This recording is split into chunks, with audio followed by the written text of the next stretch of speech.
Stimulus बेटा कोई भी एनवायरनमेंट में हो रहा ऐसा चेंज जिसको हमारी बॉडी क्या करती है, सेंस करती है। कोई भी इंफॉर्मेशन आई सबसे पहले वो किसके पास आती है, सबसे पहले वो आती है हमारे डेंड्राइट्स के पास। स्पाइनल कॉर्ड और ब्रेन की तरफ अगर इंफॉर्मेशन कोई नर्व लेके जा रही है तो वो सेंसरी नर्व है। नर्वस सिस्टम का जो मेन पार्ट है वो हमारा ब्रेन एंड स्पाइनल कॉर्ड है। थायरॉक्सिन बेसिकली हमारी बॉडी के अंदर कार्बोहाइड्रेट, प्रोटीन और फैट के मेटाबॉलिज्म में मदद करता है। हाइपोथैलेमस ऐसे हार्मोन्स रिलीज करता है जो कि क्या करते हैं, हमारे पिट्यूटरी ग्लैंड को स्टिमुलेट करते हैं, एक्टिवेट करते हैं कि तुम अब हार्मोन्स बनाओ। मान लीजिए मैंने आपको एक स्केटबोर्ड के ऊपर खड़ा कर दिया है, आपके एक हाथ में एज यूजुअल फोन है और आपके दूसरे हाथ में रख दी मैंने 10 बुक्स। क्या आप अपने आप को ऐसे सिचुएशन में बैलेंस कर पाओगे? क्या आप अपनी बॉडी को उस टाइम पे पोस्चर मेंटेन कर पाओगे? Think about it. तब तक मैं एक और एग्जांपल देती हूँ।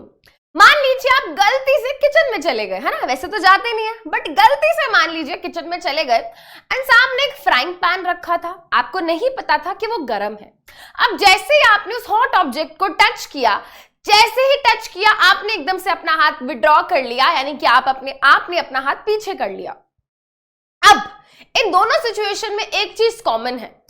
कॉमन ये है कि इन दोनों सिचुएशंस में डील करने के लिए आपकी बॉडी का एक सिस्टम काम कर रहा था जिसका नाम है नर्वस सिस्टम। एंड इसी नर्वस सिस्टम के बारे में हमने पढ़ा है चैप्टर कंट्रोल एंड कोऑर्डिनेशन में। चैप्टर हमने पढ़ लिया है। चैप्टर क्या पढ़ लेना काफी है? नहीं। जब हम बात करते हैं किसी भी एग्जाम की, चाहे वो हमारे बोर्ड एग्जाम्स हो, कोई कॉम्पिटिटिव एग्जाम हो, कोई भी एग्जाम हो, जब भी हम किसी टॉपर से पूछते हैं ना कि आपने ऐसा क्या किया, तो वो एक ही जवाब देता है कि हमने चीजों को बार बार रिवाइज किया था। तो this goes for you as well. हम बोर्ड एग्जाम्स की प्रिपरेशन कर रहे हैं तो चैप्टर पढ़ने के बाद टाइम टू टाइम उन टॉपिक्स को रिकॉल एंड रिविजिट करना भी क्या है, जरूरी है। इसीलिए मैं समृद्धि आपकी बायोलॉजी मेंटर, आपकी बायोलॉजी एजुकेटर ले आई हूं हमारे माइंड मैप सीरीज का बायोलॉजी का lecture number 2 control and coordination का रिवीजन सेशन। ठीक है भाई, अब मुझे पता है काफी दिन हो गए हैं चैप्टर पढ़े हुए, टॉपिक्स थोड़े बहुत इधर उधर गोल हो गए होंगे, उड़ गए होंगे, बट कोई दिक्कत नहीं है, उड़े हुए पक्षियों को वापस ले आते हैं, उड़े हुए टॉपिक्स को वापस ले आते हैं। एंड आज के सेशन में फटाफट से उन टॉपिक्स को रिवाइज कर लेंगे, रिकॉल कर लेंगे, रिविजिट कर लेंगे। फटाफट से करना है तो टाइम वेस्ट तो बिल्कुल भी नहीं करना। तो भाई चलिए शुरू करते हैं। तो जब हम बात करते हैं कंट्रोल एंड कोऑर्डिनेशन की, कंट्रोल एंड कोऑर्डिनेशन में बेसिकली क्या है, देखिए बेटा कोई भी ऑर्गेनिज्म है, चाहे ह्यूमन बींग्स है, कोई भी एनिमल है या प्लांट है, सब ऑर्गेनिजम्स के कुछ ना कुछ क्या है, कुछ ना कुछ सराउंडिंग है, एनवायरमेंट है। एनवायरमेंट में बहुत सारी ऐसी चीजें होती हैं जिनको हम क्या करते हैं, सेंस करते हैं। और जब हमारी बॉडी उन चीजों को सेंस करती है तो हमारी बॉडी रिस्पॉन्ड करती है। रिस्पॉन्ड करने के लिए हमारी बॉडी क्या करती है, वेरियस ऑर्गन्स को यूटिलाइज करती है, यूज करती है। इसी को हम बोलते हैं कंट्रोल एंड कोऑर्डिनेशन करना। फॉर एग्जाम्पल जो अभी हमने देखा कि जब हम किचन में जाके किसी गर्म चीज को हाथ लगा देते हैं, तो जब किसी गर्म चीज को हाथ लगाया तो गरम क्या था भाई, फ्राइंग पैन गरम था, हीट थी। हमारी स्किन ने जब उसको टच किया तो वो हीट हमारी बॉडी ने सेंस करी, एंड जब हमने उसको सेंस किया तो हमने एक रिस्पॉन्स दिया। तो बेटा स्टिमुलस मिलने पे, अब स्टिमुलस क्या है, स्टिमुलस बेटा कोई भी एनवायरनमेंट में हो रहा ऐसा चेंज जिसको हमारी बॉडी क्या करती है, सेंस करती है। जिसको हमारी बॉडी सेंस करती है वही क्या हो जाता है, स्टिमुलस होता है। मैं क्या बोल रही हूं बेटा, मैं बोल रही हूं जिस चीज को हमारी बॉडी सेंस कर सकती है वो है स्टिमुलस।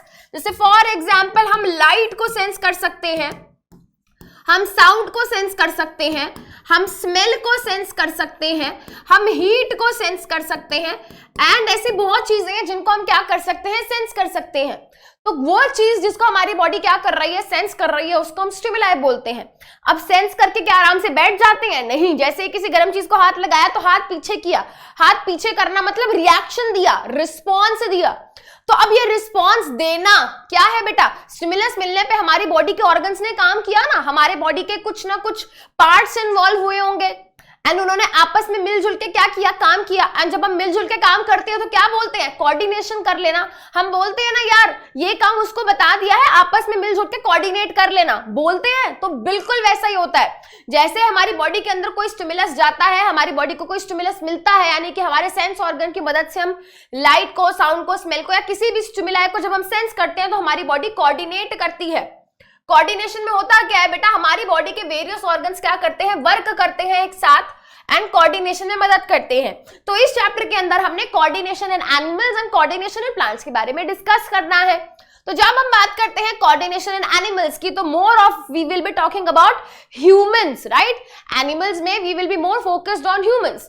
तो एनिमल बॉडी के अंदर जो कोऑर्डिनेशन हो पाता है वो पॉसिबल हो पाता है because of the nervous system and because of the endocrine system. तो सबसे पहले नर्वस सिस्टम की बात करेंगे। Nervous system is actually related to neurons, endocrine system is related to hormones, right. तो सबसे पहले भाई नर्वस सिस्टम की बात कर लेते हैं। अब क्या है नर्वस सिस्टम? आपने कभी ब्रेन के बारे में सुना है? सुना होगा। स्पाइनल कॉर्ड है बेटा, हमारा ब्रेन है, हमारी बॉडी के अंदर पूरा नेटवर्क है नर्व्स का। ये पूरा का पूरा क्या है, हमारा नर्वस सिस्टम है। नर्वस सिस्टम क्या करता है? Nervous system control and coordination में मदद करता है। यानी कि जब हमारी बॉडी को कोई स्टिमुलस मिलता है तो हमारी बॉडी के अंदर जो कंट्रोल एंड कोऑर्डिनेशन हो पाता है वो पॉसिबल हो पाता है because of nervous system. Nervous system brain, spinal cord और नर्व से बना है। बट अगर कोई ये पूछ ले कि भाई ये किस चीज से बने होते हैं, तो ये बने होते हैं हमारे नर्वस टिश्यू से। हमारा पूरा का पूरा नर्वस सिस्टम बना हुआ है किससे? नर्वस टिश्यू से। और ये नर्वस टिश्यू, टिश्यू मतलब group of cell, right. Tissue का मतलब क्या होता है? टिश्यू का मतलब होता है ग्रुप ऑफ सेल्स। और इस नर्वस टिश्यू के अंदर कौन से सेल्स हैं? इस नर्वस टिश्यू के प्रेजेंट है, इस नर्वस टिश्यू के अंदर प्रेजेंट है हमारे न्यूरॉन्स। तो सबसे पहले हम क्या करेंगे? सबसे पहले हम डिस्कस करेंगे न्यूरॉन्स के बारे में and then we will be talking about some other topics जिनको हम फटाफट से यहाँ कर लेंगे रिवाइज। एंडोक्राइन सिस्टम में बेटा हम हार्मोन्स के बारे में बात करेंगे एंड कोऑर्डिनेशन इन प्लांट्स के अंदर plant movements and plant hormones, बहुत ही छोटे छोटे दो टॉपिक्स हैं। तो सबसे पहले यहाँ पे देखते हैं किसके बारे में? न्यूरॉन के बारे में। तो न्यूरॉन सबसे पहले जान लेते हैं, कोई बहुत बड़ी कोई ऑर्गन नहीं होता, ये एक सिंगल सेल है। यस, ये एक सिंगल सेल है एंड ये हमारी बॉडी का लॉन्गेस्ट सेल है। I want to emphasise on this.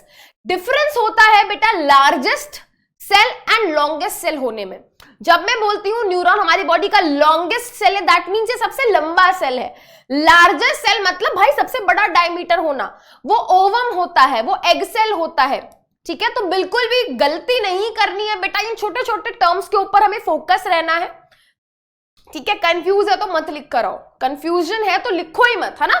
ऐसे काम ही क्यों करने के मार्क्स कटे, कंफ्यूजन है तो लिखो ही मत। ठीक है, तो यहाँ पे मैंने बता दिया बेटा न्यूरॉन क्या है। न्यूरॉन हमारी बॉडी का लॉन्गेस्ट सेल है, they can be up to 1 metre long and इनको हम नर्व सेल भी बोलते हैं। न्यूरॉन को नर्व सेल भी कहा जाता है बिकॉज इनसे ही क्या बनती है, हमारी नर्व्स बनती हैं।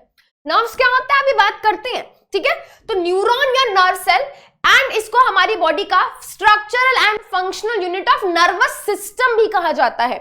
Structural and functional unit of nervous system का मतलब कि जो हमारा पूरा नर्वस सिस्टम है वो इसी से बना है, क्योंकि न्यूरॉन से ही नर्वस टिश्यू बना और नर्वस टिश्यू से ही हमारी नर्व्स बनी और हमारा स्पाइनल कॉर्ड, हमारा ब्रेन, सब कुछ इसी न्यूरॉन से बना हुआ है। That is why it is known as structural and functional unit of nervous system. तो जब मैं बोलती हूं, ध्यान से सुनना, जब मैं बोलती हूं कि हमारी बॉडी ने किसी चीज को सेंस किया, जैसे फॉर एग्जांपल वही ले लेते हैं बेटा, आपने किसी गर्म चीज को हाथ लगाया, तो बेटा हाथ आपने लगाया, अपनी स्किन से आपने हाथ लगाया, यानी कि हीट आपको यहां पे सेंस हुई थी, हीट आपको यहां पे सेंस हुई थी। बट यहां पे जो हीट सेंस हुई बेटा, यहां से यहां तक इंफॉर्मेशन कौन लेके गया होगा? आपकी बॉडी के अंदर जो नर्व्स है वो लेके गई होंगी। कहां पे बेटा? यहां पे स्पाइनल कॉर्ड है उसके पास, राइट। बहुत सारे स्टिमुलाई ऐसे होते हैं, जैसे मान लीजिए भाई मैं चल रही हूं, मेरे पैर में कांटा चुभ गया, तो बेटा कांटा पैर में चुभा, पेन पैर में हुआ, तो पैर की जो नर्व्स होंगी वो इंफॉर्मेशन लेकर आएंगी स्पाइनल कॉर्ड तक, स्पाइनल कॉर्ड जो इंफॉर्मेशन लेके जाएगी ब्रेन तक। तो बेटा ये पूरा का पूरा जो नेटवर्क है हमारी बॉडी में, किसका? नर्व्स का, स्पाइनल कॉर्ड का एंड ब्रेन का, ये हमारा क्या है? हमारा नर्वस सिस्टम है। नर्वस सिस्टम में भर भर के न्यूरॉन्स है, that is why neuron is very important. ठीक है, तो ये बात समझ आ रही है कि इंफॉर्मेशन को इधर से उधर लेके जाने का काम किसका है? नर्व्स का। ठीक है, नर्व्स के अंदर क्या है? न्यूरॉन्स। इधर उधर इंफॉर्मेशन जा रही है किसकी मदद से? न्यूरॉन्स की मदद से। तो न्यूरॉन का स्ट्रक्चर सबसे पहले समझना है। तो अगर हम न्यूरॉन को देखें तो न्यूरॉन कोई टिपिकल इस तरीके से गोल सेल नहीं है, नो, इसका स्ट्रक्चर काफी यूनिक होता है। तो सबसे पहले बेटा यहाँ पे ध्यान देंगे, देखिए बेटा, ये जो आपको बीच वाला पार्ट दिख रहा है, ये हमारे इस न्यूरॉन का मेन पार्ट होता है, मेन बॉडी होती है ये, क्योंकि यहीं पे देखो इसका क्या है, न्यूक्लियस है, एंड ये जो इसके अराउंड साइटोप्लाज्म है, यहीं पे क्या होती है, इसके सेल ऑर्गेनेलीज होते हैं, जैसे कि mitochondria, Golgi body, endoplasmic reticulum and so on, सारे ऑर्गेनेलीज यही भरे हुए हैं। इसके साइटोप्लाज्म को हम न्यूरोप्लाज्म भी बोलते हैं, इसके साइटोप्लाज्म को हम न्यूरोप्लाज्म भी बोलते हैं, क्योंकि न्यूरॉन का साइटोप्लाज्म न्यूरोप्लाज्म। अब ये जो साइटोप्लाज्म होता है, कहता है नहीं मुझे तो थोड़ा इधर उधर जाने दो, मुझे बाहर घूमना है, तो वो थोड़ा बहुत क्या होता है, बाहर की तरफ निकल जाता है एंड ब्रांच्ड हो जाता है। तो आपको दिख रही है बेटा, साइटोप्लाज्म बाहर की तरफ एक्सटेंड होकर ब्रांचिंग दिखा रहा है। इन्हें ब्रांचेस को हम बोलते हैं dendrites. These branches of cytoplasm is known as dendrites. And ये वाला जो पार्ट है बेटा, ये हो गई इसकी सेल बॉडी। अब सेल बॉडी में से एक लंबी सी टेल, एक लंबी सी पूंछ, एक लंबा सा फाइबर निकलता है, जिसको हम बोलते हैं एक्सॉन, जिसको हम बोलते हैं एक्सॉन। अगर आप देखोगे बेटा, बहुत सारे न्यूरॉन्स में एक्सॉन के ऊपर एक कवरिंग चढ़ी रहती है, जिसको हम बोलते हैं माइलिन शीथ। क्या बोलते हैं भाई, इस कवरिंग को हम बोलते हैं, this covering is known as myelin sheath. ये बेसिकली फैट लाइक सब्सटेंस की, लिपिड जैसे सब्सटेंस की क्या होती है, कवरिंग होती है, इसको हम बोलते हैं माइलिन शीथ। एंड ये जो लंबा सा एक्सॉन है, अपने आखिरी टर्मिनल पोर्शन पे आके क्या होता है, ब्रांच्ड हो जाता है। नाउ दीज ब्रांचेस जो आखिरी में हमको दिख रही हैं एक्सॉन की, इनको हम बोलते हैं नर्व एंडिंग्स या फिर एक्सोनल एंडिंग्स। ठीक है, साइनैप्स क्या होता है अभी सबसे आखिरी में बात करेंगे इसके बारे में, मतलब ऊपर से नीचे आते हैं तो डिस्कस करते हैं। तो सबसे पहले हमने यहाँ पे क्या देखा, सबसे पहले हमने यहाँ पे देखा डेंड्राइट। डेंड्राइट क्या है, डेंड्राइट हमारे न्यूरॉन के साइटोप्लाज्म की ब्रांचेस है, जिसका काम क्या है, जिसका काम है इंफॉर्मेशन को कलेक्ट करना। यानी कि कोई भी जब सिग्नल आया, कोई भी इंफॉर्मेशन आई, सबसे पहले वो किसके पास आती है, सबसे पहले वो आती है हमारे डेंड्राइट्स के पास। तो डेंड्राइट्स के पास इंफॉर्मेशन आ गई। अब डेंड्राइट से इंफॉर्मेशन कहां जाती है भाई, डेंड्राइट से इंफॉर्मेशन जाती है हमारी सेल बॉडी में, डेंड्राइट से जाती है सेल बॉडी में।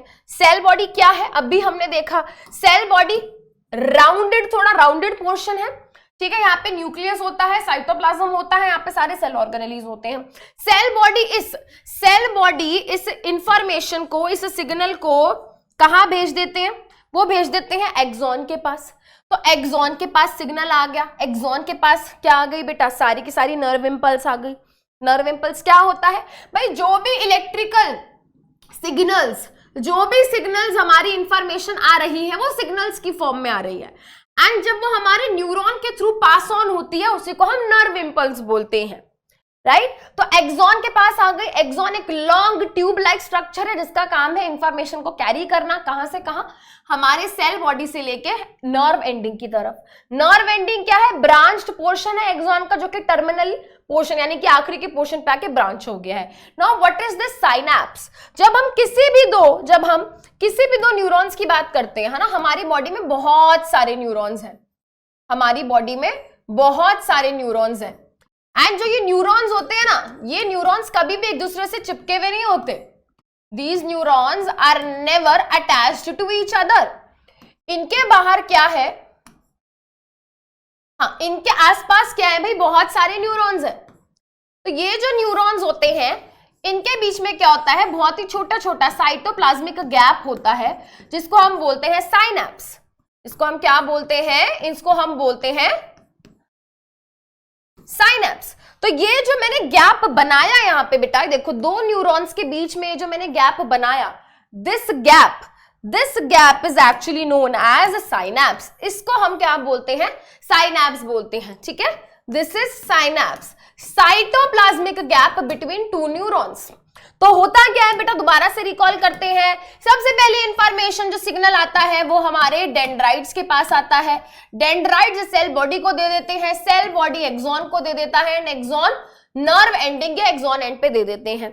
अब यहाँ पे क्या आके क्या होगा बेटा, बीच में तो गैप है, बीच में तो गैप है ना, तो अब क्योंकि गैप आ गया है तो क्या होगा बेटा, एक्सॉन एंड पे आके कुछ केमिकल्स निकलेंगे, जिनको हम बोलते हैं न्यूरोट्रांसमीटर्स, एंड फर्दर न्यूरोट्रांसमीटर्स क्या करेंगे, डेंड्राइट्स के पास इंफॉर्मेशन लेकर जाएंगे। दोबारा से डेंड्राइट्स के पास सिग्नल और इंफॉर्मेशन आएगी तो वो सेल बॉडी को देंगे, सेल बॉडी एक्सॉन को देंगे, एंड सो ऑन। ये प्रोसेस इस तरीके से चलती रहेगी जब तक इंफॉर्मेशन वहां ना पहुंच जाए जहां पे उनको पहुंचाना है। ठीक है, समझ आ गई ये बात? I hope this is clear. Paper में पूछा जाता है कि भाई हमारे न्यूरॉन का कौन सा पार्ट इंफॉर्मेशन कलेक्ट करता है? डेंड्राइट। डेंड्राइट किसको देता है? सेल बॉडी को। सेल बॉडी किसको देती है? एक्सॉन को। एक्सॉन किसको देती है? नर्व एंडिंग को, जिसको एक्सोनल एंड भी बोलते हैं। अब इसके बाद तो गैप है, उस गैप को क्या बोलते हैं? साइनैप्स। साइनैप्स पे कुछ छोटे छोटे केमिकल्स निकलते हैं जिनको हम बोलते हैं न्यूरोट्रांसमीटर्स, और ये न्यूरोट्रांसमीटर्स उस सिग्नल को, इस इंफॉर्मेशन को लेके भाग जाते हैं कहां पे? दूसरे न्यूरॉन के डेंड्राइट के पास। तो ये फ्लो ऑफ इंफॉर्मेशन रहता है। I hope this is clear. वापस आ जाते हैं बेटा, तो हमने न्यूरॉन के बारे में बात कर ली, हम नर्वस सिस्टम की बात कर रहे थे। तो जब हम बात करते हैं बेटा नर्वस सिस्टम के, हमारे नर्वस सिस्टम के दो पार्ट्स हैं, central nervous system and peripheral nervous system. When we talk about central nervous system, central nervous system में आ जाता है हमारा ब्रेन एंड हमारा spinal cord. Brain and spinal cord क्या है? हमारे सेंट्रल नर्वस सिस्टम के पार्ट है।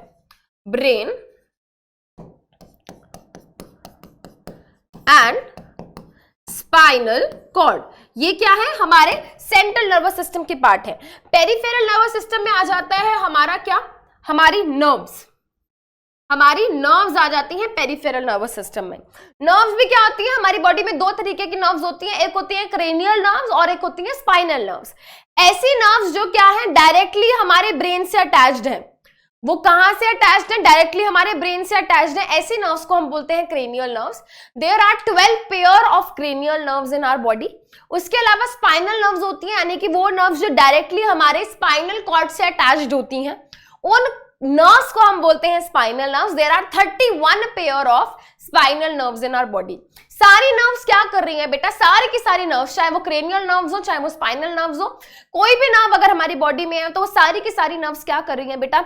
या तो वो इंफॉर्मेशन लेके जा रही है स्पाइनल कॉर्ड तक, एंड स्पाइनल कॉर्ड फिर उस इंफॉर्मेशन को ले जाती है ब्रेन तक, ठीक है, या फिर वो इंफॉर्मेशन लेके जा रही है हमारे ब्रेन तक। यानी कि अल्टीमेटली इंफॉर्मेशन को कहां पहुंचाया जा रहा है? अल्टीमेटली सारे के सारे इंफॉर्मेशन को पहुंचाया जा रहा है कहां पे? हमारे ब्रेन तक। एंड ये सारा का सारा काम कौन कर रहा है बेटा? सारा का सारा काम कर रही है हमारी नर्व्स, ठीक है। एंड ये नर्व्स किससे बनी है? न्यूरॉन से। अब क्वेश्चन ये आ जाता है, मैम इंफॉर्मेशन इंफॉर्मेशन इंफॉर्मेशन क्या?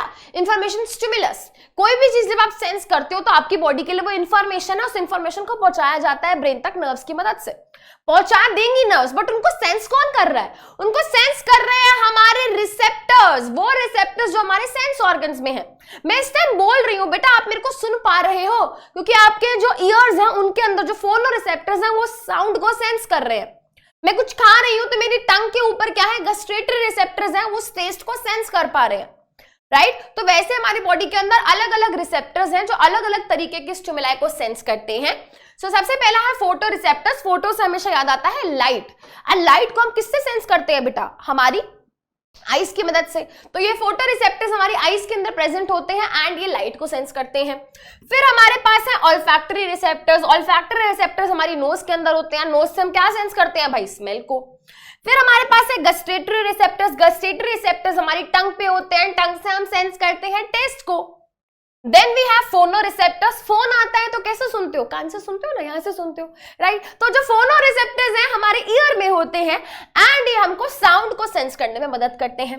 Then we have thermo receptors. Thermo से हमेशा याद आता है थर्मल, है ना, गर्मी, हीट, कोल्ड, ऐसे। तो थर्मो रिसेप्टर्स हमारी स्किन में होते हैं और ये हमें हीट और कोल्ड को सेंस करने में मदद करते हैं।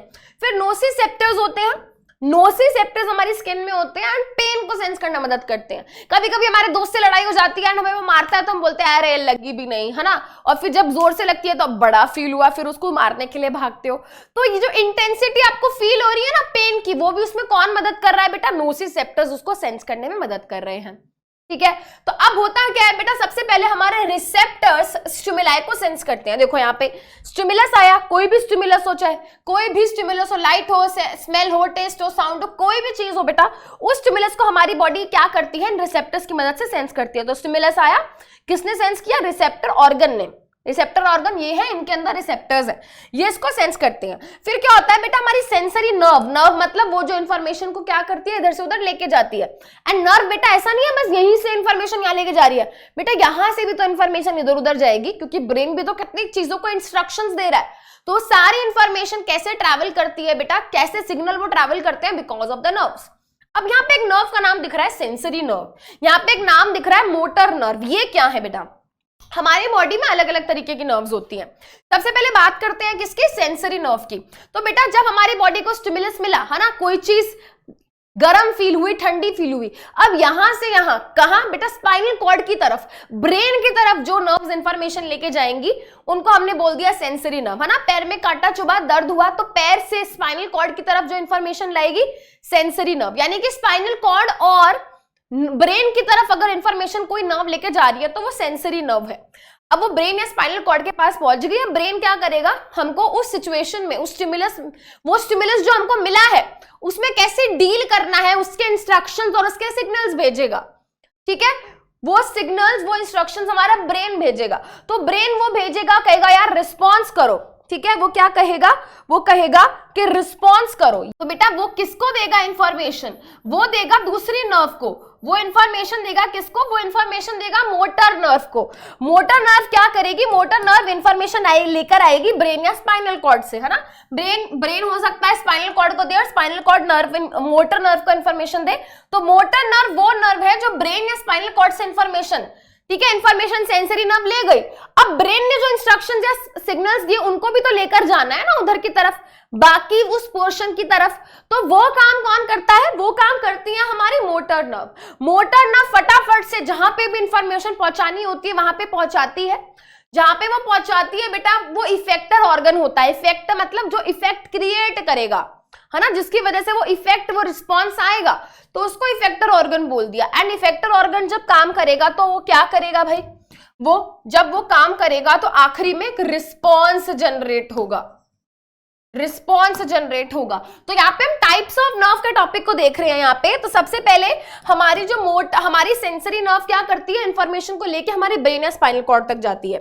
मोटर नर्व क्या करती है बेटा, हमारी इंफॉर्मेशन को ब्रेन या स्पाइनल कॉर्ड से लेके हमारे डिफरेंट बॉडी पार्ट्स तक जाती है।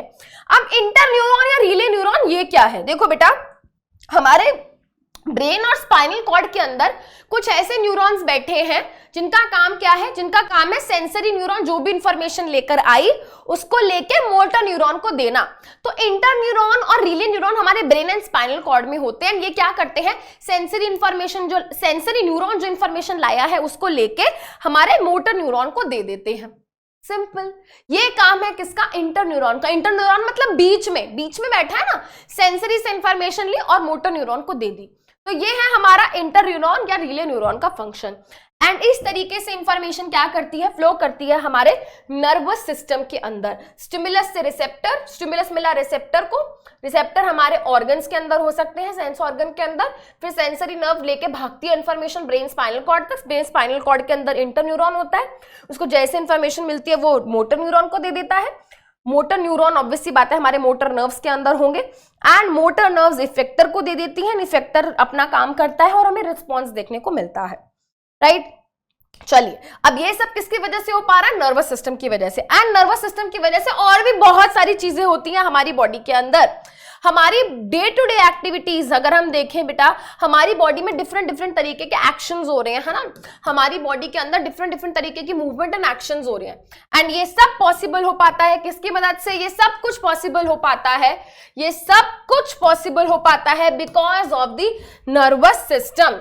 तो जब हम बात करते हैं किसकी, जब हम बात करते हैं हमारे नर्वस सिस्टम की, या तो नर्वस सिस्टम की वजह से हमारी बॉडी में कंट्रोल एंड कोऑर्डिनेशन हो तो रहा ही है। ये सब कंट्रोल एंड कोऑर्डिनेशन की एक्टिविटीज, मूवमेंट, एक्शंस 3 तरीके के हो सकते हैं, वॉलेंट्री एक्शंस या मूवमेंट्स, इनवॉलेंट्री एक्शंस या मूवमेंट्स, या फिर रिफ्लेक्स एक्शन या मूवमेंट्स। तो भाई देखो, ऐसे एक्टिविटीज, ऐसे मूवमेंट्स जिनको हम अपनी मर्जी से कंट्रोल कर सकते हैं, अपनी मर्जी से, है ना। मैं अपनी मर्जी से बोल रही हूं, अब मैं चुप हो गई भाई, मेरे को नहीं बोलना। मैं अपनी मर्जी से डांस करना शुरू कर दूं, अब नहीं कर रहा, रुक गई। अपनी मर्जी से गाना गाना शुरू कर दूं, अब मन नहीं कर रहा, रुक गई। तो भाई ऐसे एक्शंस, ऐसे मूवमेंट जिनको मैं अपनी मर्जी से कंट्रोल कर सकती हूँ वो होते हैं वॉलेंट्री एक्शन या movements. They can be controlled by, है ना, they can be controlled by our own will. And बेटा मैं ऐसा कर रही हूं तो ऑब्वियसली बात है सोच समझ के कर रही हूं, तो इन एक्शंस को करने के लिए हमारी थिंकिंग इन्वॉल्व होती है। एंड हम सोचते समझते कहां से हैं, जल्दी बताओ, ऑब्वियसली ब्रेन से। तो वॉलेंट्री एक्शंस करने के लिए हमारा ब्रेन इन्वॉल्व होता है। ठीक है, तो वॉक कर रहे हैं, हम लिख रहे हैं, डांस कर रहे हैं, सिंग कर रहे हैं, कुकिंग कर रहे हैं, ठीक है, पढ़ रहे हैं, तो बेटा वो सब के सब क्या है बेटा, वॉलंटरी एक्शन है। बच्चे कहेंगे मैम हमारे लिए वॉलंटरी एक्शन नहीं है, मैम अपनी मर्जी से नहीं पढ़ते, मैम हम तो डर से पढ़ते हैं, हमें तो मम्मी पापा की पिटाई से डर लगता है, हम अपनी मर्जी से नहीं पढ़ रहे मैम, हम तो उनके फियर से पढ़ाई कर रहे हैं। ठीक है, तो बेटा स्टडिंग हो गया, वॉकिंग, राइटिंग, डांसिंग, जंपिंग, ये सब के सब वॉलंटरी एक्शन या मूवमेंट्स है। ठीक है, चलिए फिर आ जाते हैं हमारे इनवॉलेंटरी एक्शन या मूवमेंट्स। ठीक है, अब देखो बेटा ये एक्शंस और ये मूवमेंट्स हमारी बॉडी के अंदर हो रही हैं, बट हम इनको कंट्रोल नहीं कर रहे बेटा, हम कंट्रोल नहीं कर रहे इनको अपनी मर्जी से। कॉन्स्टेंटली हमारा हार्ट क्या कर रहा है बेटा, बीट कर रहा है ना, हमारा हार्ट कॉन्स्टेंटली कॉन्ट्रैक्ट रिलैक्स हो रहा है। हमारे यहाँ पे बेटा पेरिस्टाल्टिक मूवमेंट्स हो रही है, हमारा ईसोफेगस क्या कर रहा है बेटा, उसकी वॉल्स कॉन्ट्रैक्ट रिलैक्स हो रही है। ठीक है, हमारे ब्लड वेसल्स के अंदर कॉन्ट्रैक्शन रिलैक्सेशन हो रहा है। तो बेटा ये सब चीजें क्या मैं अपनी मर्जी से कंट्रोल कर सकती हूँ? मेरा ब्लड प्रेशर ऊपर नीचे हो जाता है, तो बेटा ये सब क्या मैं अपनी मर्जी से बढ़ा सकती हूँ, कम कर सकती हूँ? नहीं। तो ये एक्शंस जो मेरी बॉडी में हो रहे हैं इनवॉलेंटरी एक्शंस में आ जाते हैं। मैं अपनी मर्जी से कंट्रोल नहीं कर सकती, तो मैं कितना ही सोच लूं मैं अपनी मर्जी से कंट्रोल नहीं कर सकती। तो यहाँ पे थिंकिंग इन्वॉल्व नहीं है, and they cannot be controlled by our own will, but just because यहाँ पे thinking involved नहीं है, इसका मतलब ये नहीं है कि हमारा ब्रेन इन्वॉल्व नहीं है। ब्रेन क्या है, मास्टरमाइंड है, हमारी पूरी बॉडी को कंट्रोल करता है।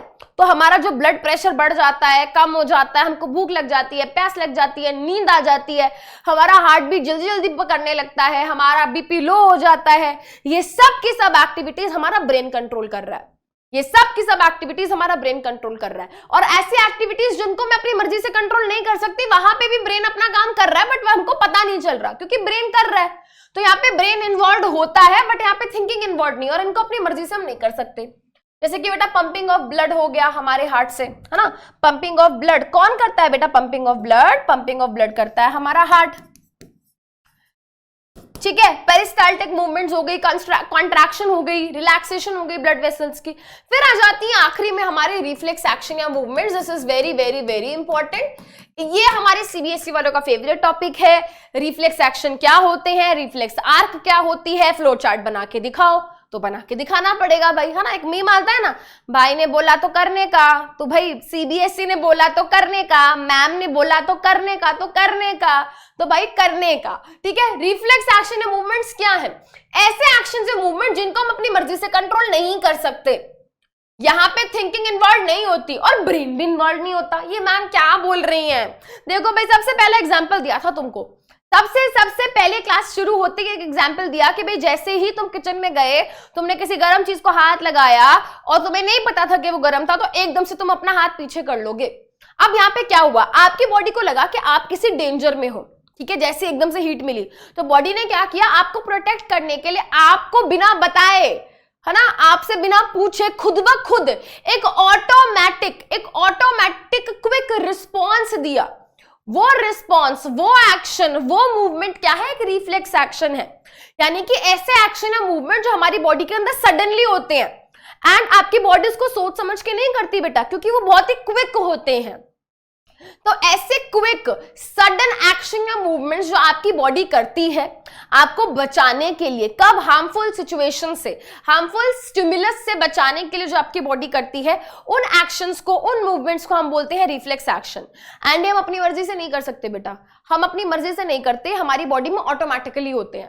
ठीक है, तो यहाँ पे इनको अपनी मर्जी से कंट्रोल नहीं कर सकते। यहाँ पे सोचने समझने का टाइम नहीं होता, ये थोड़ी सोचते हो अच्छा गर्म लग रहा है हाथ हटा लूं क्या, नो, एकदम से हट जाता है भाई, तुम सोचते नहीं, उससे पहले तो तुम्हारा हाथ हट जाता है। तो यहाँ पे थिंकिंग इन्वॉल्व नहीं होती। And the cool part is कि यहाँ पे ब्रेन भी इन्वॉल्व नहीं होता। मैं इसको हाईलाइट कर देती हूँ because this is an important point. Reflex actions के अंदर बेटा ब्रेन इन्वॉल्व नहीं होता। तो सोचने वाली बात है कि भाई फिर ये सब होता कैसे है? ये सब होता है स्पाइनल कॉर्ड की मदद से। आपको मैंने बताया था कि हमारे ब्रेन और स्पाइनल कॉर्ड दोनों के अंदर इंटरन्यूरॉन्स है। तो जैसे ही हम किसी गरम चीज को हाथ लगा रहे हैं तो फटाफट से हमारे सेंसरी नर्व्स यानी कि सेंसरी नर्व्स के अंदर जो सेंसरी न्यूरॉन्स हैं वो इंफॉर्मेशन को ले जाते हैं किसके पास, स्पाइनल कॉर्ड के पास। स्पाइनल कॉर्ड कहती है छोड़ो भाई ब्रेन के पास क्या जाना, फिर ब्रेन के पास इंफॉर्मेशन जाएगी, फिर ब्रेन इंफॉर्मेशन भेजेगा, बहुत टाइम वेस्ट हो जाएगा। एक काम करते हैं, मेरे अंदर जो इंटर न्यूरॉन्स है उनकी मदद से फटाफट मोटर न्यूरॉन के पास इंफॉर्मेशन पहुंचा देते हैं। समझ आया मैं क्या बोल रही हूँ? मैं बोल रही हूँ जैसे ही आपकी बॉडी को हीट वाला स्टिमुलस मिला तो वो हीट वाला स्टिमुलस कहाँ जाता है भाई? वो हीट वाला स्टिमुलस जाता है आपके रिसेप्टर ऑर्गन के अंदर, यानी कि आपके स्किन के अंदर प्रेजेंट हमारे थर्मोरिसेप्टर्स के पास। थर्मोरिसेप्टर्स वो इंफॉर्मेशन किसको दे देते हैं बेटा? सेंसरी नर्व को। सेंसरी नर्व भाग के इंफॉर्मेशन लेके जाती है स्पाइनल कॉर्ड के पास। स्पाइनल कॉर्ड के अंदर जो इंटरन्यूरॉन होते हैं वो इंफॉर्मेशन दे देते हैं किसको? वो इंफॉर्मेशन दे देते हैं, स्पाइनल कॉर्ड इंफॉर्मेशन दे देते हैं हमारे मोटर नर्व्स को। मोटर नर्व्स देती हैं इंफॉर्मेशन इफेक्टर को। ठीक है, इफेक्टर कौन है बेटा? हाथ की मसल्स। तो हाथ की मसल्स के पास जैसे इंफॉर्मेशन पहुंचती है, हमारे हाथ की मसल्स अपना हाथ हटा लेती हैं और रिस्पॉन्स होता है, हम बच जाते हैं। तो जैसे हम किसी गर्म चीज का हाथ लगा रहे हैं, हमने अपना हाथ पीछे हटा लिया, एक रिफ्लेक्स एक्शन है। ठीक है, जैसे आपकी आंखों के अंदर कोई पार्टिकल जाता है, एकदम से आपकी आंखें बंद हो जाती हैं, आप अपनी मर्जी से नहीं करते, खुद ब खुद होती हैं, रिफ्लेक्स एक्शन है। एकदम से बहुत जोर से आंखों में लाइट पड़ती है, एकदम से आंखें बंद हो जाती हैं, खुद ब खुद रिफ्लेक्स एक्शन है। ठीक है, बहुत ठंड लग रही है, एकदम से आपकी बॉडी शिवर करने लग गई, खुद ब खुद, आप नहीं कर रहे, खुद ही हो रही है, रिफ्लेक्स एक्शन है। स्नीजिंग रिफ्लेक्स एक्शंस है। ठीक है, so this is important topic. एक टॉपिक और मैंने नाम लिया था यहाँ पे, रिफ्लेक्स आर्क। देखो बेटा, रिफ्लेक्स एक्शन कराने के लिए इंफॉर्मेशन कहां से कहां गई? रिफ्लेक्स एक्शन कराने के लिए इंफॉर्मेशन कहां से कहां गई, वही होता है रिफ्लेक्स आर्क। तो ये आपको इस तरीके से पेपर में बनाकर आना होगा कि स्टिमुलस, रिसेप्टर ऑर्गन, फिर हमारा सेंसरी नर्व से इंफॉर्मेशन स्पाइनल कॉर्ड से इंफॉर्मेशन गई मोटर नर्व से effector organ, and finally response generate हो गया। राइट, चलिए अब ये सब कराने के लिए, जैसा कि मैंने कहा, हमारा नर्वस सिस्टम काम कर रहा है। नर्वस सिस्टम का जो मेन पार्ट है वो हमारा ब्रेन एंड स्पाइनल कॉर्ड है। सबसे पहले एक बार ब्रेन के बारे में बात कर लेते हैं। ब्रेन जो है हमारी बॉडी का मेन पार्ट है भाई, मेन कंट्रोल कोऑर्डिनेशन सेंटर है, सब कुछ ये कंट्रोल कर रहा है। एंड यहीं से हम क्या करते हैं भाई, सोचते समझते हैं। हम बोलते हैं यार मैं सोच के बताऊंगा, सोचने दे, याद करने दे, याद नहीं आ रहा, मेमोराइज नहीं हो रहा। तो ये सब बेटा कौन करता है? ब्रेन करता है। ब्रेन हमारा 3 पार्ट्स में डिवाइडेड है। There are 3 parts of the brain. हो सकता है ये डायग्राम आपको अभी यहाँ पे क्लियरली ना दिख रहा हो, बट ये डायग्राम बनाने का पर्पस यहाँ पे ये है कि एनसीईआरटी के अंदर बेटा ये हमारा ये ब्रेन का डायग्राम बहुत बहुत इंपॉर्टेंट है। ठीक है, इस चैप्टर के अंदर बहुत ज्यादा डायग्राम बेस्ड क्वेश्चन पूछने के चांसेस नहीं होते, बट ब्रेन का डायग्राम क्या है, वो एक डायग्राम है जो एनसीईआरटी को बहुत अच्छा लगता है। ठीक है, मतलब सीबीएसई वालों को। तो बेटा ब्रेन का डायग्राम पूछना जा सकता है, हो सकता है डायग्राम ऑलरेडी बना है, आपको किसी ना किसी पार्ट को आइडेंटिफाई करना पड़ जाए, है ना। हो सकता है किसी पार्ट को लेबल करके पूछ लें कि भाई इसका फंक्शन बताओ क्या है। तो भाई हम ऑलरेडी इसको पहले डिस्कस कर चुके हैं लेक्चर्स में। ठीक है, तो यहाँ पे हमारा ब्रेन है, ब्रेन के 3 पार्ट्स हैं, fore brain, mid brain and hind brain. हमारा जो फोर ब्रेन हमारे ब्रेन का सबसे बड़ा पार्ट होता है। इसके मेजरली 3 पार्ट्स होते हैं, cerebrum, thalamus and hypothalamus. Thalamus हमारा जो सेरिब्रम है वो हमारे ब्रेन का सबसे बड़ा पार्ट है, एंड ये वही पार्ट है जिसकी मदद से हम क्या करते हैं बेटा, जिसकी मदद से हम सोचते समझते हैं। तो आप कोई भी चीज जब सोच पा रहे हो, किसी चीज को आप ऑर्गेनाइज कर रहे हो, है ना, आप अपना थोड़ा दिमाग चला रहे हो, कंसेप्ट लगा रहे हो, कुछ रीजनिंग लगा रहे हो, तो वहां पे कौन काम कर रहा है? वहां पे काम कर रहा है हमारा cerebrum. It has a seed of mental abilities, है ना। आप मैथ्स की प्रॉब्लम सॉल्व कर रहे हो, न्यूमेरिकल सॉल्व कर रहे हो, ठीक है, आप कुछ सोच रहे हो, ठीक है, कुछ ओवर थिंकिंग कर रहे हो, किसी चीज को मेमोराइज कर रहे हो, रीजनिंग के कुछ कर रहे हो बेटा, परसेप्शन हो गया, इमोशंस हो गए, आप कुछ बोल रहे हो बेटा सोच समझ के, सब कुछ सेरिब्रम की मदद से होता है। फिर हमारी बॉडी में, हमारे ब्रेन में थैलेमस होता है। दिस इज द थैलेमस, ये बीच वाला पार्ट। थैलेमस बेसिकली क्या करता है बेटा, इंफॉर्मेशन को मतलब नीचे वाले पार्ट से जहां से भी इंफॉर्मेशन आ रही है ब्रेन तक, तो पहले उस थैलेमस के पास पहुंचती है, फिर सेरिब्रम के पास पहुंचती है। तो रिले सेंटर है, रिले सेंटर समझते हो, हमारे हाइंड ब्रेन से इंफॉर्मेशन पहले थैलेमस के पास आएगी, थैलेमस फिर उसको सेरिब्रम को देगा। सेरिब्रम को कोई इंफॉर्मेशन देनी है तो वो पहले हमारे थैलेमस को देगा, और फिर थैलेमस हमारे हाइंड ब्रेन को देगा, एंड सो ऑन। इस तरीके से काम होता है। फिर हाइपोथैलेमस है, थैलेमस के नीचे होता है, देखो हाइपोथैलेमस, हाइपो का मतलब ही है बिलो, क्योंकि थैलेमस के नीचे वाले पार्ट को हम हाइपोथैलेमस बोल देते हैं। हमारी बॉडी में स्लीप को, है ना, नींद को, भूख को, प्यास को, ठीक है, इन सब को कंट्रोल करने का काम, ठीक है, इनको कंट्रोल करने का काम हाइपोथैलेमस का है। उसके अलावा ये एक लिंक है हमारे नर्वस सिस्टम और एंडोक्राइन सिस्टम के बीच में, ठीक है, क्योंकि यहां से कुछ हार्मोन्स निकल के हमारे पिट्यूटरी ग्लैंड, जो कि हमारे एंडोक्राइन ग्लैंड का मास्टर ग्लैंड है, उसको एक्टिवेट करते हैं। तो ये कहीं ना कहीं उन दोनों हमारे नर्वस सिस्टम और एंडोक्राइन सिस्टम को लिंक करने का काम करता है। Then we have mid brain. Mid brain हमारे ब्रेन का सबसे छोटा पार्ट है एंड ये बेसिकली एक ब्रिज की तरह काम करता है, हमारे फोर ब्रेन और हैंड ब्रेन को जोड़ने का काम करता है ये, ठीक है। उसके अलावा कुछ फंक्शंस हो गए हमारे, हम किसी चीज को देख रहे हैं, किसी चीज को सुन रहे हैं, तो उन चीजों को थोड़ा प्रोसेस करने में भी क्या करता है, ये मिड ब्रेन मदद करता है। Then we have hind brain. Hind brain क्या है भाई, हमारा जो हाइंड ब्रेन है, हाइंड ब्रेन में तीन चीजें होती हैं, हमारे हाइंड ब्रेन में तीन चीजें होती हैं, pons, cerebellum, pons and medulla. Cerebellum क्या है, सेरिबेलम, बहुत बच्चे कंफ्यूज होते हैं सेरिब्रम और सेरिबेलम से।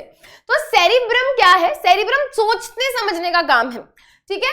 सेरिबेलम, बेलम से याद रखेंगे balance, Belum balance, Belum balance, ठीक है। तो सेरिबेलम क्या है बेटा, हमारी बॉडी को बैलेंस करने में मदद करता है। मतलब अगर मैं चल पा रही हूँ प्रॉपर्ली, मैं गिर नहीं रही हूँ, देखो मैंने तुम्हें एग्जांपल दिया था, मैंने कहा था ना स्केटबोर्ड के ऊपर खड़े हो और बैलेंसिंग करनी है, तो वो बैलेंसिंग बेटा तुम किस वजह से कर पाओगे, तुम्हारे ब्रेन के सेरिबेलम की वजह से। आप पोस्चर किस वजह से मेंटेन कर पाते हो, अपना सेरिबेलम की मदद से, ठीक है। तो अक्सर आपने देखा होगा जब लोग ड्रिंक कर लेते हैं तो वो इधर उधर गिर जाते हैं अल्कोहल कंजम्पशन के बाद।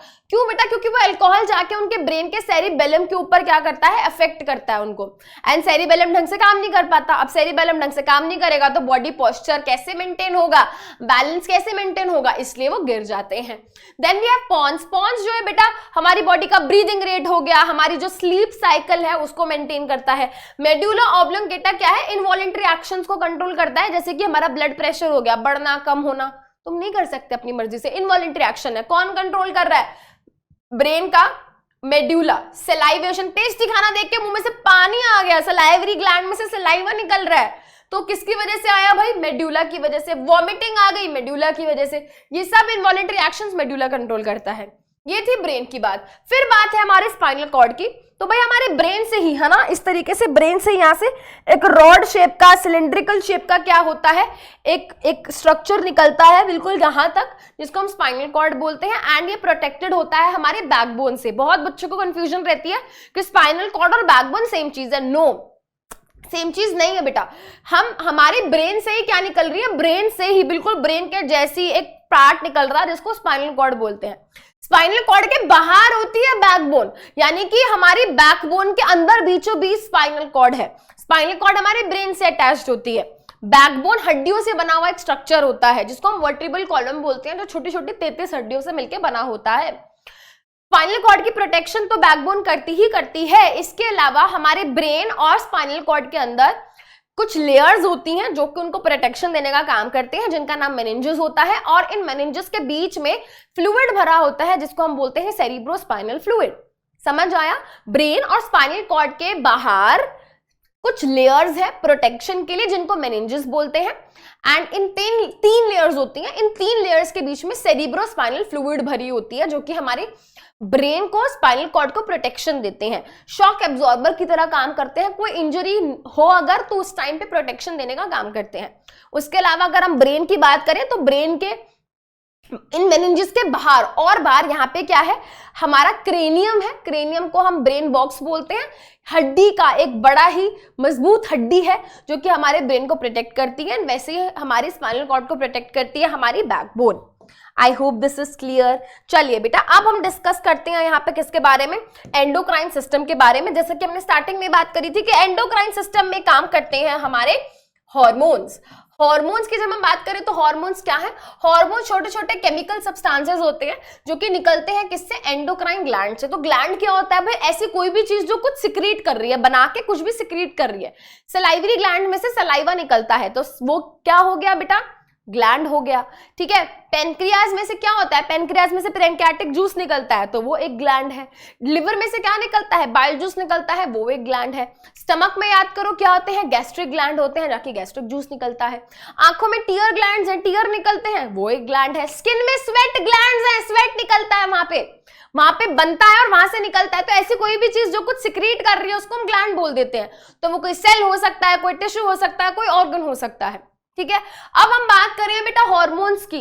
हार्मोन छोटे छोटे केमिकल सब्सटेंसेस होते हैं जो कि बनाने का काम हमारे एंडोक्राइन ग्लैंड्स करते हैं और इनको सिक्रीट भी वही करते हैं। तो ऐसे ग्लैंड्स जो हार्मोन बना के उनको सिक्रीट करने का काम करते हैं उनको हम एंडोक्राइन ग्लैंड्स बोलते हैं। एक और तरीके के ग्लैंड्स होते हैं जिनको हम एक्सोक्राइन ग्लैंड्स बोलते हैं।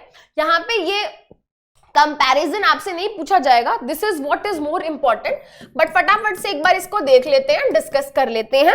तो बेटा जब हम बात करते हैं एक्सोक्राइन ग्लैंड्स की, तो एक्सोक्राइन और एंडोक्राइन ग्लैंड्स में फर्क क्या है। देखो बेटा, एंडोक्राइन ग्लैंड्स हार्मोन्स बनाते हैं, बट उसके अलावा जो भी बन रहा है जैसे कि एंजाइम्स है, सलाइवा है, टीयर है, स्वेट है, ऑयल है, ये सब एक्सोक्राइन ग्लैंड्स बनाते हैं।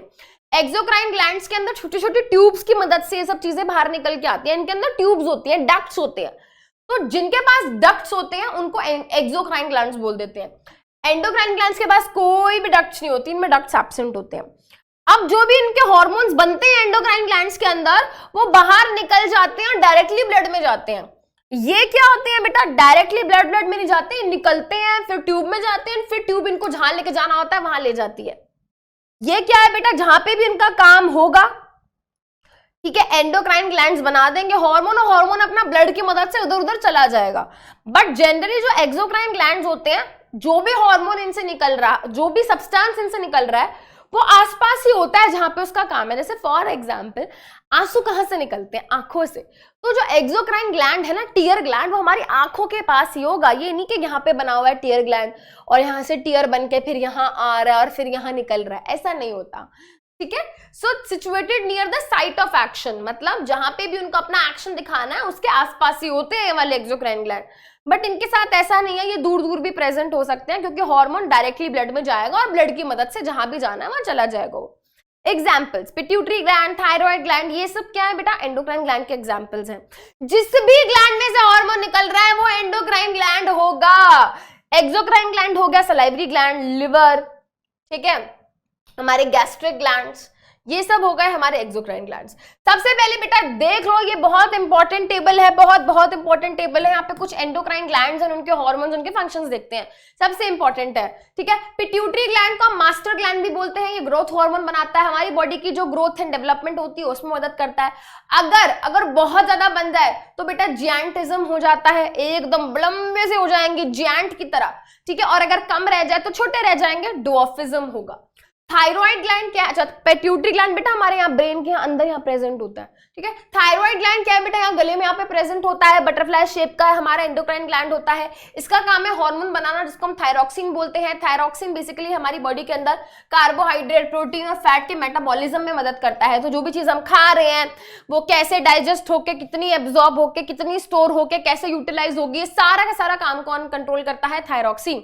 और अगर ये गड़बड़ हो तो ऑब्वियसली आपने देखा होगा किसी का थायराइड ज्यादा, हम बोलते हैं तुम्हारा थायराइड बढ़ा हुआ है, थायराइड बढ़ा हुआ है बोलते हैं ना, तो आप देखते हो मोटापा हो जाता है किसी किसी को, थायराइड ग्लैंड के फंक्शन अगर ढंग से काम ना करे, ठीक है। और अगर ये बहुत ज्यादा, आपने देखा होगा कोई कोई बहुत ज्यादा एकदम से पतला हो जाता है, तो वो भी बेटा थायराइड ग्लैंड की ही वजह से हो रहा है, क्योंकि थायरॉक्सिन हार्मोन ढंग से नहीं रिलीज हो रहा है या ज्यादा रिलीज हो रहा है, उस पर डिपेंड करता है। अगर हमारी बॉडी को आयोडीन ढंग से नहीं मिलता, आयोडीन इंटेक अगर हमारा कम है, तो उसकी वजह से एक डिजीज हो जाती है जिसको हम बोलते हैं गोइटर, जिसको हम बोलते हैं गोइटर। तो बेटा ये जो छोटे छोटे डिसऑर्डर्स यहाँ पे लिखे हैं इन पे भी फोकस रखेंगे। तो आयोडीन की कमी क्यों गोइटर करती है, बिकॉज हमारे थायराइड ग्लैंड की प्रॉपर फंक्शन के लिए आयोडीन जरूरी है। तो अगर आयोडीन नहीं मिलेगा तो ये थायराइड ग्लैंड इस तरीके से फूल जाएगा, इनलार्ज हो जाएगा और गोइटर नाम की बीमारी होगी।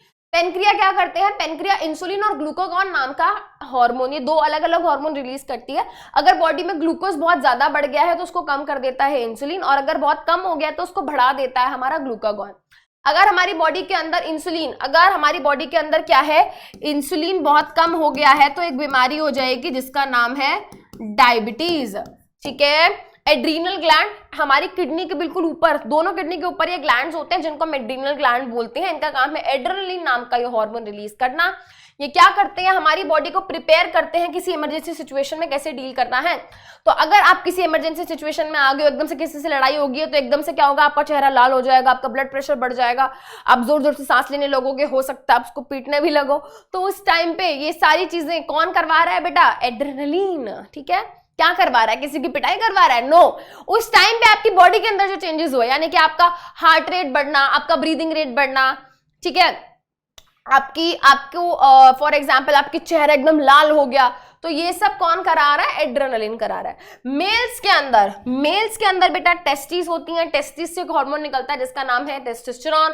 प्यूबर्टी के टाइम पे जो भी सेकेंडरी सेक्सुअल कैरेक्टर्स चेंज होते हैं, दाढ़ी मूंछ आना, फिर अंडर आर्म्स में हेयर आना, ठीक है, उसके अलावा बेटा स्पर्म का प्रोडक्शन होना, आवाज भारी हो जाना, जेनाइटल्स का साइज इंक्रीज हो जाना, वो सब टेस्टोस्टेरोन की वजह से होता है।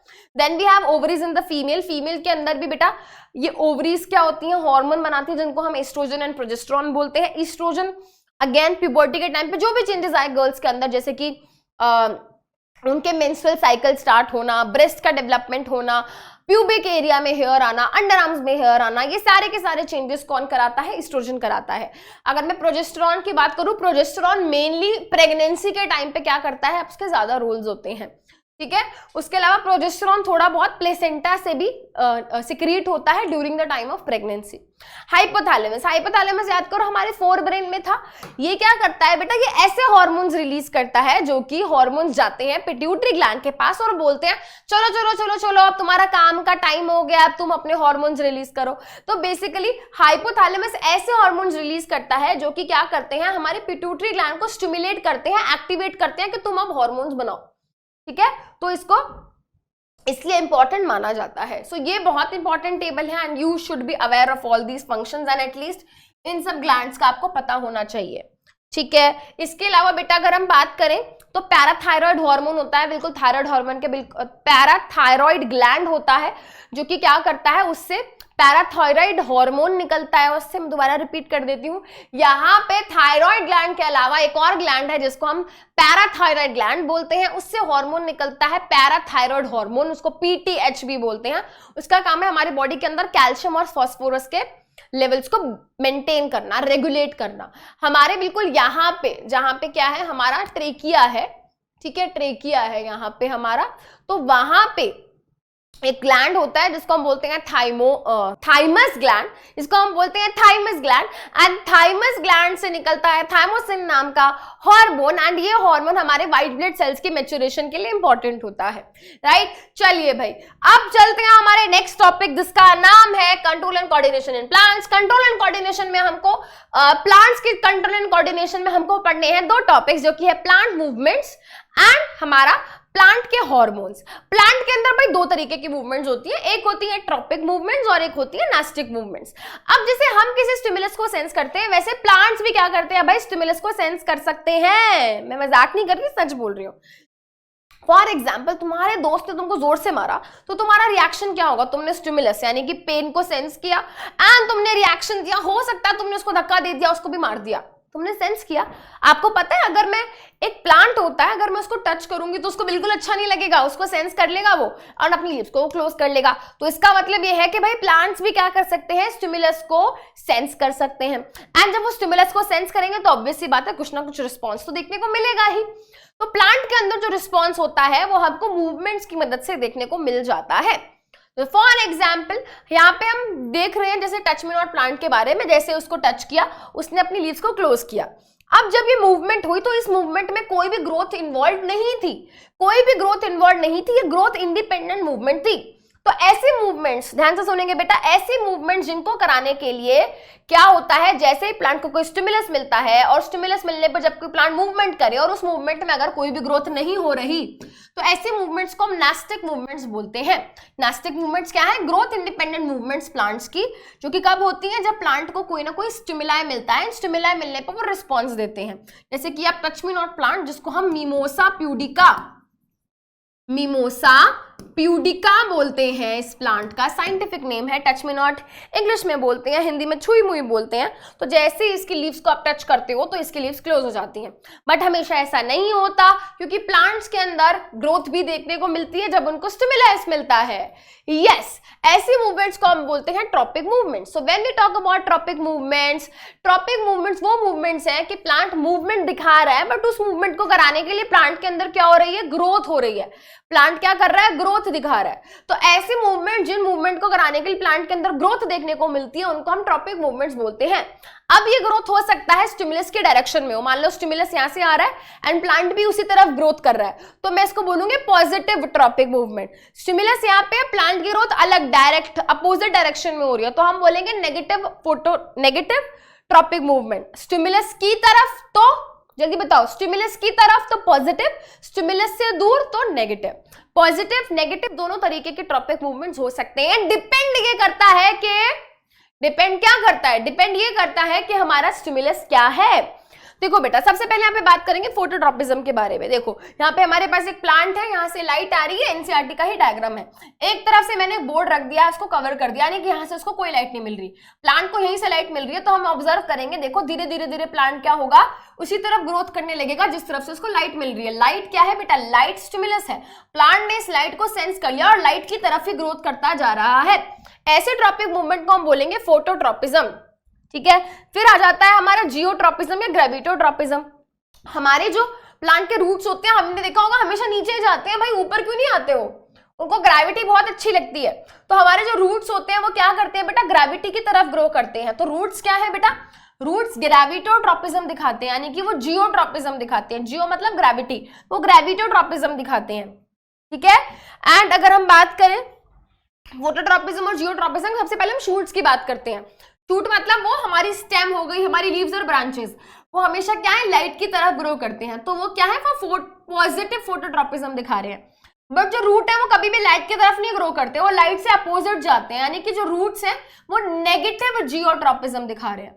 Shoots positive phototropism, roots negative phototropism. अगर मैं जियोट्रॉपिज्म की बात करूं तो उल्टा हो जाता है। रूट्स हमेशा कहां जाते हैं बेटा, ग्रेविटी की तरफ जाते हैं। तो रूट्स क्या हो गए, पॉजिटिव जियोट्रॉपिक। बट शूट्स क्या है, कभी भी नीचे नहीं जाते, हमेशा ऊपर जाते हैं। आप प्लांट को लिटा दो, ये ऐसे सीधा सीधा नहीं जाएगा, ये ऐसे होने लग जाएगा, यानी कि ये नेगेटिव जियोट्रॉपिक है, हमेशा ग्रेविटी से दूर जाते हैं। फिर हमारे पास हाइड्रोट्रॉपिज्म है। हाइड्रो मतलब वाटर। तो आप देखो बेटा, अगर सॉइल ड्राई है, पानी कहीं पे भी नहीं है, इस डायरेक्शन में पानी है, यहाँ पे पानी का सोर्स है, तो धीरे धीरे उसके रूट्स जो होंगे पानी की तरफ क्या होंगे, बेंड होकर उस तरफ ग्रो होना शुरू हो जाएंगे। तो हाइड्रोट्रॉपिज्म। कीमोट्रॉपिज्म में क्या है बेटा, केमिकल स्टिमुलस होता है। कोई स्पेसिफिक केमिकल अगर प्लांट को दिख रहा है तो वो उस केमिकल की तरफ ग्रोथ दिखाना शुरू कर देता है, कीमोट्रॉपिज्म। थिग्मोट्रॉपिज्म आपने देखा होगा, जो बेल या क्लाइंबर्स या क्रीपर्स वाले पौधे होते हैं, उनको आप जैसे सपोर्ट दो वो उनके अराउंड ग्रो करने लगते हैं। तो ये क्या है, थिग्मोट्रॉपिज्म। ये मूवमेंट्स थी। अब हमारा आखिरी topic, that is plant hormones. Plant movements की हमने बात कर ली। प्लांट हार्मोन्स की मदद से क्या करते हैं, कंट्रोल एंड कोऑर्डिनेट करते हैं। प्लांट के अंदर हार्मोन्स डिफरेंट फंक्शन परफॉर्म कराने में मदद करते हैं। जैसे हमारे अंदर हार्मोन्स बनते हैं, वैसे प्लांट्स के अंदर भी हार्मोन्स बनते हैं। ऑक्सिन सबसे पहला प्लांट हार्मोन जो कि डिस्कवर हुआ, ये क्या करता है, प्लांट के अंदर सेल इलोंगेशन कराता है। ठीक है, प्लांट की जो शूट है, जो स्टेम है, उसके अंदर जो सेल्स होंगे, उन सेल्स, मान लो अभी वो सेल ऐसा है, अब ये सेल उसको इस तरीके से इलोंगेट करा देगा। कौन, ऑक्सिन। एंड जब वो इलोंगेट होंगे तो ऑब्वियस सी बात है उनकी बेंडिंग इस तरफ उस तरफ होगी। जैसे कि हम फोटोट्रॉपिज्म के टाइम पे देखते हैं बेटा, लाइट का सोर्स आ रहा है, लाइट की तरफ बेंडिंग हो गई, स्टेम लाइट की तरफ बेंड हो गई। कौन करा रहा है ये, भाई ऑक्सिन करा रहा है। ऑक्सिन फोटोट्रॉपिज्म और जियोट्रॉपिज्म यानी कि ग्रेविटोट्रॉपिज्म कराने में मदद करता है, फ्रूट की डेवलपमेंट में मदद करता है।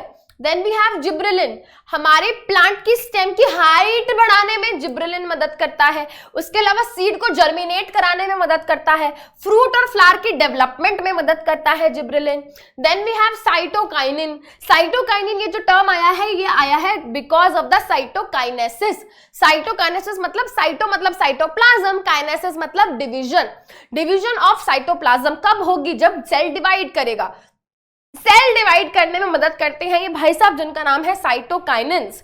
तो साइटोकाइनिन सेल डिवीजन में मदद करते हैं। उसके अलावा ये ageing of leaf and flower का क्या करते हैं, उसको डिले करते हैं। इसका मतलब क्या है, आपने एड्स देखी होंगी टीवी के अंदर नहीं, टीवी पे, हाँ टीवी पे एड देखी होगी आपने, ये है एंटी एजिंग क्रीम, इसको लगाएं एंड हो जाए अपनी क्या बोलते हैं बुढ़ापे को, अरे यार कुछ ऐसी एड्स आती है मुझे याद नहीं आ रहा, मतलब एंटी एजिंग क्रीम्स आती है ना, वो क्या बोलते हैं, आप इन क्रीम्स को लगाओगे तो आपकी एजिंग फिर धीरे धीरे होगी, एकदम नहीं होगी, है ना, आपको रिंकल्स नहीं आएंगी, झुर्रियां नहीं आएंगी।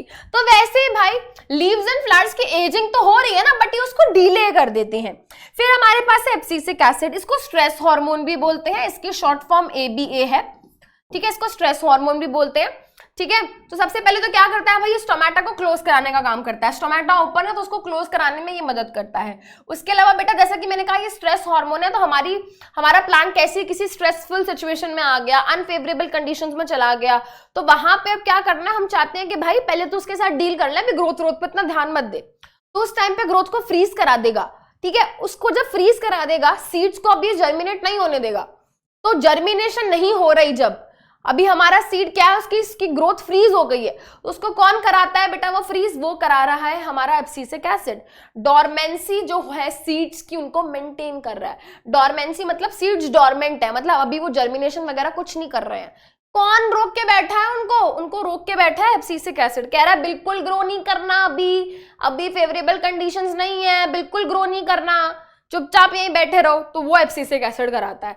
फिर इथाइलिन ग्रासियस हार्मोन है, ये फ्रूट्स को पकाने में, फ्रूट राइपनिंग में मदद करता है, कच्चे फ्रूट को पका देता है। उसके अलावा बेटा जब कोई लीफ बूढ़ी हो गई है, कोई फ्रूट बिल्कुल पक गया है, तो उसको गिरा देता है प्लांट से। आपने देखा होगा ना, कुछ लीव्स और पत्ते वगैरह, कुछ फ्रूट्स खुद ब खुद प्लांट से गिर जाते हैं, कौन कराता है, इथाइलिन कराता है।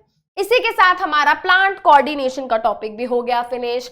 अब जल्दी से बता दो, जो भी टॉपिक्स हमने अब रिवाइज करे वो दिमाग में चमके कि नहीं चमके, जल्दी बता दो, है ना। अगर टॉपिक सारे के सारे रिवाइज हो गए हैं, याद आ गए हैं, तो अच्छा सा प्यारा सा सुंदर सा एक ब्रेन बना देना, ठीक है। चलो जी, अब हम कर रहे हैं अपने सेशन को यहीं पे फिनिश। मिलते हैं बेटा नेक्स्ट क्लास में with another chapter, with another revision. Thank you so much. Take care of yourself and revision कर लिया बेटा। क्या करना है, एनसीईआरटी के क्वेश्चंस को सॉल्व करने की कोशिश करनी है, पीवाईक्यू क्वेश्चन, सैंपल पेपर के क्वेश्चंस को एक बार देख लेना कि इस चैप्टर से कैसे क्वेश्चंस आ रहे हैं। मैं ये नहीं बोल रही कि पूरा सब कुछ कर लो, बट एटलीस्ट जो पढ़ते जा रहे हो उसको देखते रहो कि पेपर में किस तरीके के क्वेश्चंस पूछे जा रहे हैं उस चैप्टर से, सो दैट हम अपनी प्रेपरेशन में चेंजेस करके अभी से क्या कर ले बेटा, उस तरीके के क्वेश्चंस के ऊपर हम एक्सीलेंस पा ले, ठीक है। तो पेपर में फिर दिक्कत नहीं होगी। अब क्या, अब जाओ यार, thank you so much, bye bye.